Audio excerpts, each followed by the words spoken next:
Բարև սիրելիներս, այսօր կընթերցենք մի շատ հետաքրքիր հեքիաթ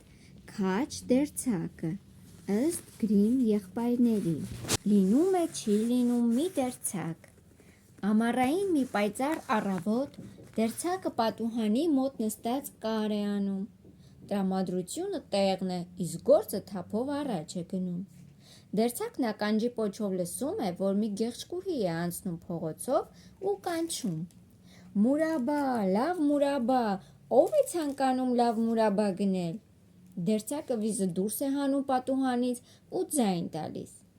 «Վերև բարձրացիր, տեսնենք, թե ինչ մուրաբա ես ծախում»։ Կինը ծանր բեռը շալակած բարձրանում է վերև դերձակի մոտ ու սկսում իրար հետևից բաց անել տեսակ մուրաբաների ամանները։ Դերձակը զննում է մուրաբաները, հոտոտում, ապա ասում. «Կարծես թե լավ մուրաբա է, դե լավ, ինձ համար կշռիր այսքան, այսինչ մուրաբայից»։ Կինը, որ մեծ առևտրի հույս է ունենում, կշռում է դերձակի ուզածի չափ ու վրդովմունքից փնթփնթալով գնում։ «Օրհնյալ լինի էս մուրաբան, ինձ նոր ուժ ու եռանդ կտա», ասում է դերձակն ու հացը հանում պահարանից, մուրաբա քսում վրան։ «Համով պատառ է, բայց նախ կվերջացնեմ ձեռքիս գործը, հետո կուտեմ»։ Նա հացի կտորը դնում է կողքին ու շարունակում կարել, բայց ուրախությունից կարերը մեծ են ստացվում, իսկ քաղցր մուրաբայի բույրը տարածվում է սենյակով մեկ ու պատերին նստած ճանճերը գալիս հավաքվում են հացի վրա։ «Ձեզ ով կանչեց», նեղսրտում է դերձակը ու սկսում աներես ճանճերին քշել, բայց ճանճերը չեն լսում նրան, ավելի շատ են հավաքվում։ Դերձակը համբերությունից դուրս է գալիս, վերցնում է մահուդի կտորն ու շըխկ խփում ճանճերին։ Մահուդի կտորը ետ է քաշում, նայում, հաշվում՝ 7 ճանճեր սատկացրել։ «Այ թե քաջն եմ հա», ասում է ու ինքն էլ զարմանում իր քաջության վրա։ Չէ, սա այսպես չպիտի մնա, սրա մասին պետք է ամբողջ քաղաքն իմանա։ Անմիջապես մի գոտի է կտրում ու վրան մեծ տառերով գրում. «Մի զարկով սպանեց 7 շունչ»։ Ինչու՞ քաղաքը, մտածում է դերձակը, ամբողջ աշխարհը պետք է իմանա այդ մասին։ Նրա սիրտն ուրախությունից թպրտում է, գոտին կապում է մեջքին ու պատրաստվում ոտքի տակ տալ ամբողջ աշխարհը։ Նրան արդեն սկսում է թվալ, որ դերձակի արհեստանոցը խիստ նեղ է իր քաջությունը տեղավորելու համար։ Բայց նախքան ճանապարհ ընկնելն ամբողջ տունը տակնուվրա է անում, տեսնի ինչ կա հետը վերցնելու համար ու բացի մի կտոր պանրից ուրիշ հարմար բան չի գտնում։ Դարպասի մոտ թփերի մեջ խճճված մի թռչուն է նստում, նրան էլ է բռնում, պանրի հետ միասին խոթում գրպանը։ Հետո համարձակ ճանապարհ է ընկնում, քանի որ ոտքից էլ թեթև է լինում, հոգնածություն չի զգում։ Ճանապարհը նրան հասցնում է լեռան կատարը, որտեղ մի վիթխարի հսկա նստած հանգիստ շուրջն է նայում։ Դերձակը համարձակ մոտենում է նրան ու ասում. «Բարև եղբայր, ի՞նչ ես նստել ու 4 կողմդ ես նայում»։ «Ես օրինակ գնում եմ աշխարհ շրջելու, ուզում եմ բախտս փորձել, չես միանա ինձ»։ Հսկան արհամարհանքով նայում է դերձակին ու ասում. «Այ դու ողորմելի թափառաշրջիկ»։ «Ախ այդպես», պատասխանում է դերձակն ու արձակում կոճակները ցույց տալիս գոտին։ «Դե հիմա կարդա ու իմացիր ինչ մարդ եմ ես»։ Հսկան կարդում է. «Մի զարկով սպանեց 7 շունչ»։ Կարծում է խոսքը մարդկանց է վերաբերում ու հարգանքով է լցվում այդ փոքրիկ մարդու հանդեպ, բայց ցանկանում է նախ փորձել նրան։ Քարը ձեռքն է առնում ու այնպես սեղմում, որ ջուր է կաթում։ «Դե հիմա էլ դու փորձիր», ասում է հսկան, «եթե ուժդ կպատի»։ «Հենց միայն դա», հարցնում է դերձակը, «ինձ համար դատարկ բան է դա»։ Նա ձեռքը տանում է գրպանը, հանում պանրի գլուխն ու այնպես սեղմում, որ ամբողջ հյութը քամվում է։ «Հը, ինչ կասես, քեզնից վատը չարի, չէ»։ Հսկան չի իմանում ինչ ասի, փոքրիկ մարդուց նման բան չէր սպասում։ Նույն ժամանակ նա մի քար է վերցնում ու վերև նետում այնքան վեր, որ հետքն անգամ չի երևում։ «Դե հիմա էլ դու փորձիր»։ «Ոչինչ, վատ չէր», ասում է դերձակը, բայց քարը վերադարձավ ու ընկավ գետնին։ «Ես հիմա այնպես կնետեմ, որ իսկի հետ էլ չի գա»։ Նա ձեռքը տանում է գրպանը, հանում թռչնին ու վեր նետում։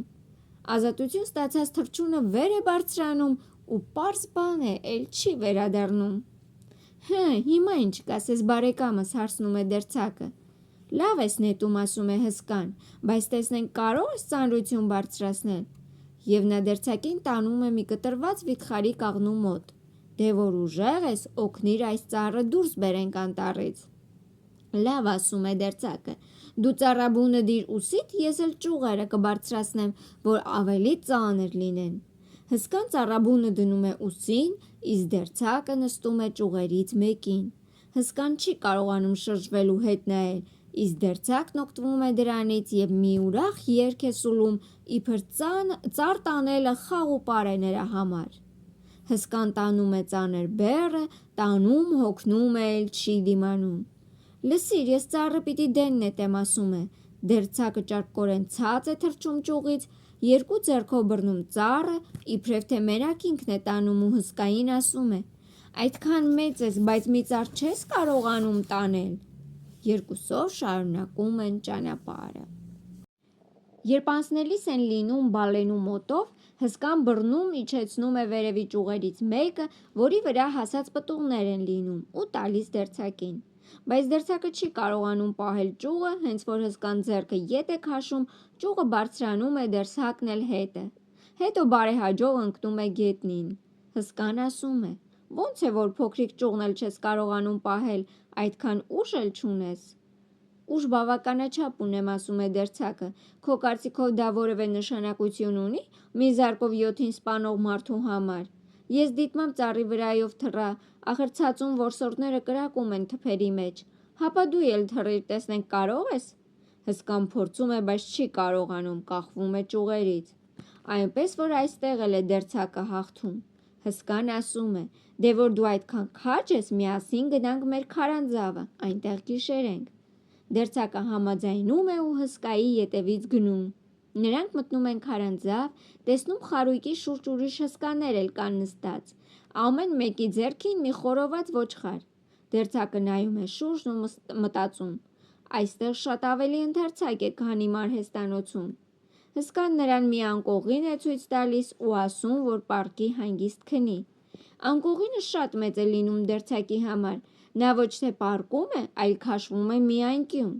Կեսգիշերին հսկան մտածում է, որ դերձակը խոր քնած կլինի արդեն, վերցնում է երկաթե նիգն ու մի հարվածով 2 անում մահճակալը, կարծելով, որ միաժամանակ դերձակին էլ ճզմած կլինի։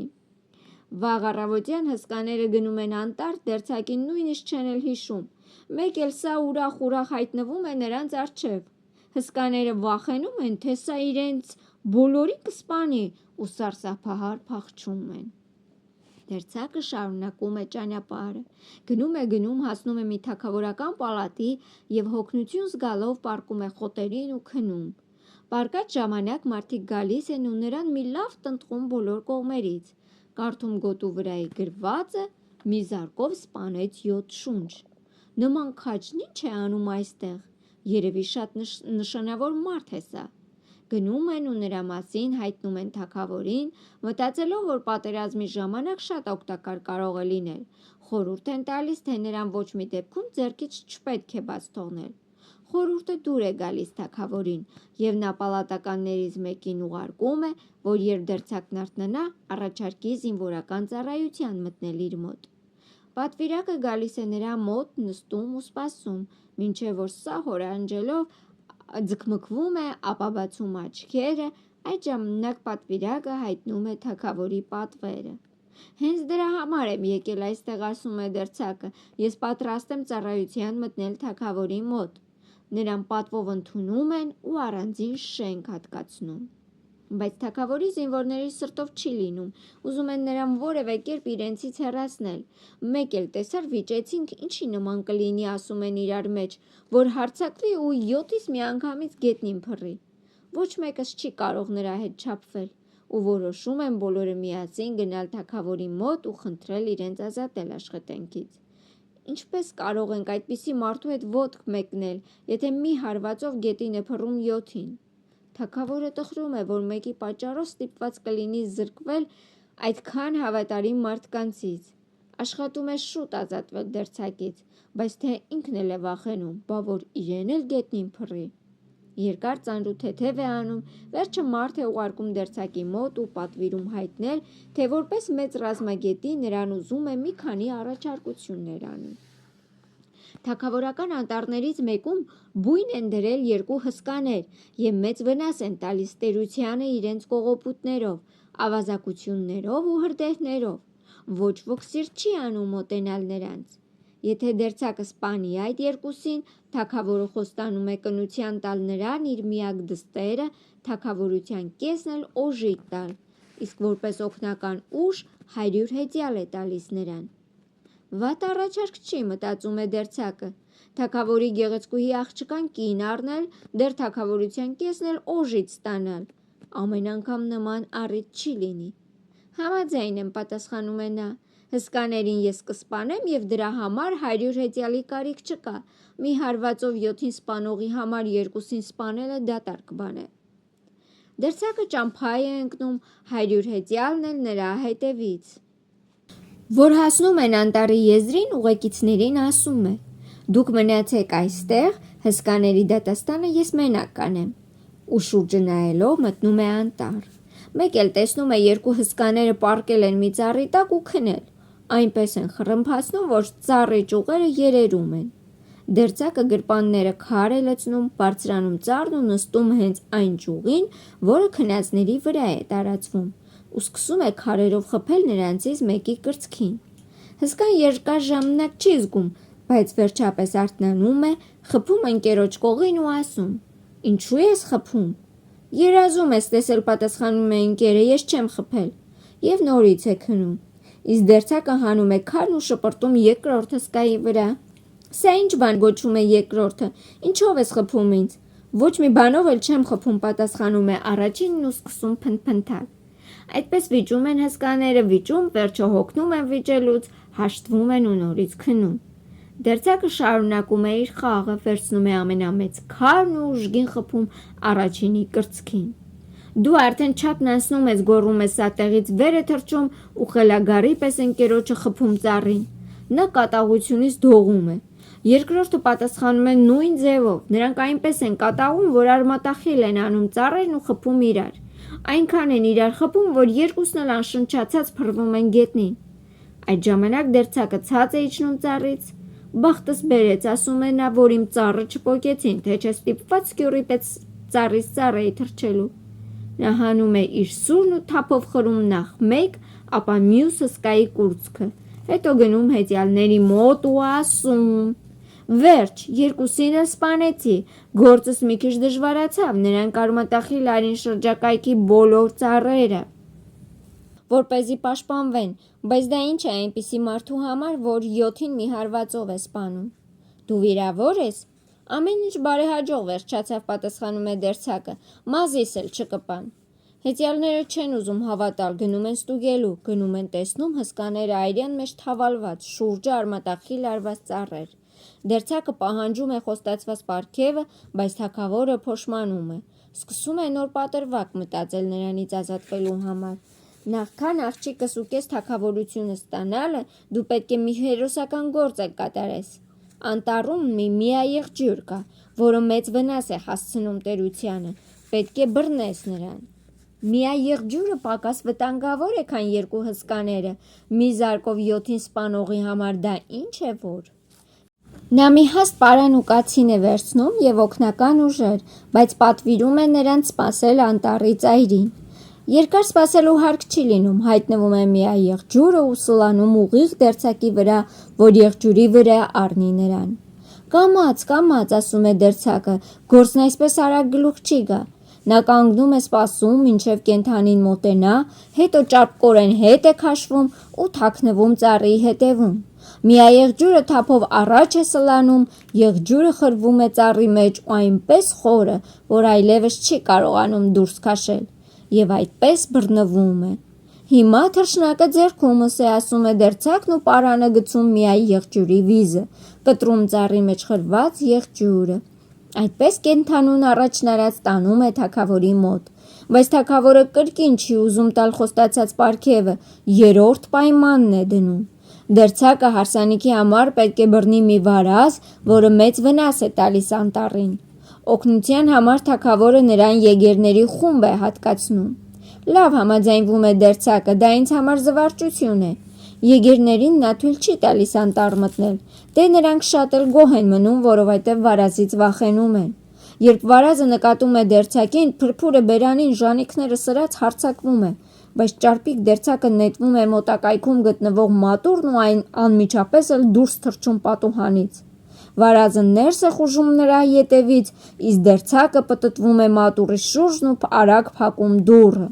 Վարազը բռնվում է, քանի որ չափից դուրս ծանր ու անճոռնի է լինում, չի կարողանում պատուհանից դուրս գալ։ Դերձակը կանչում է եգերներին, որ իրենց աչքով տեսնեն բռնված գազանին, իսկ ինքը գնում է թագավորի մոտ։ Թագավորը թեև չի ուզում, բայց չի կարողանում չկատարել իր խոստումը, տալիս է և աղջկան, և թագավորության կեսը։ Եթե իմանար, որ իր առջև կանգնածը մի սովորական դերձակ է, շատ վատ կզգար։ Մեծ հարսանիք են անում ու դերձակը դառնում է թագավոր։ Ժամանակ է անցնում։ Երիտասարդ թագուհին գիշերը լսում է, թե ինչպես է ամուսինը քնած տեղը խոսում։ Երիտասարդ, շուտ ինձ համար մի բաճկոն կարի ու շալվարս կարկատի, թե չէ արշինով կհասցնեմ գլխիդ։ Այստեղ թագուհին գլխի է ընկնում, թե ով է իր ամուսինը։ Առավոտյան պատմում է հորն ու խնդրում, որ իրեն ազատի խայտառակությունից, չէ որ ամուսինը հասարակ դերձակ է։ Թագավորը հանգստացնում է նրան ասելով. Գիշերը չփակես ննջարանի դուռը, իմ ծառաները կկանգնեն դռների տակ ու երբ ամուսինդ քնի, ներս կմտնեն, ոտու ձեռը կկապեն, կտանեն կդնեն նավը, կուղարկեն հեռավոր երկիր։ Թագուհին գոհանում է որոշումից, բայց թագավորի թիկնապահը լսում է ամեն ինչ և քանի որ հավատարիմ է լինում երիտասարդ թագավորին, դավի մասին հայտնում է նրան։ Ոչինչ, գլուխ կհանեմ, ասում է դերձակը։ Երեկոյան սովորական ժամին պառկում է կնոջ հետ։ Կինը երբ կարծում է, թե նա քնած է, վեր է կենում, դուռը բաց անում ու էլի պառկում։ Իսկ դերձակը, որ քնած է ձևանում, սկսում է բարձր-բարձր գոռալ. Երիտասարդ, ինձ համար բաճկոն կարի ու շալվարս էլ կարկատի, թե չէ արշինով կհասցնեմ գլխիդ։ Ես մի զարկով 7 շունչ եմ սպանել, 2 հսկա եմ սպանել, միայեղ ջուրին դուրս եմ բերել անտառից, բռնել եմ վայրի վարազին, էդ էր պակաս, որ դռան տակ կանգնածներից վախենամ։ Ծառաները, որ լսում են դերձակի խոսքերը, վախն ընկնում է սրտները, թողնում են ու փախչում, ասես մի ամբողջ զորք է ընկել նրանց ետևից։ Դրանից հետո էլ ոչ ոք չի համարձակվում դերձակին ձեռք տալ։ Ու ինչպես թագավոր էր դարձել, այդպես էլ մինչև կյանքի վերջը մնում է թագավոր։ Այսպիսի հետաքրքիր հեքիաթ Քաջ դերձակի և նրա հնարամտությունների մասին, սիրելիներս։ Կհանդիպենք հաջորդ հետաքրքիր հեքիաթների ժամանակ, իսկ ձեզ առաջարկում եմ բաժանորդագրվել և սեղմել զանգակոճակը։ Ցտեսություն։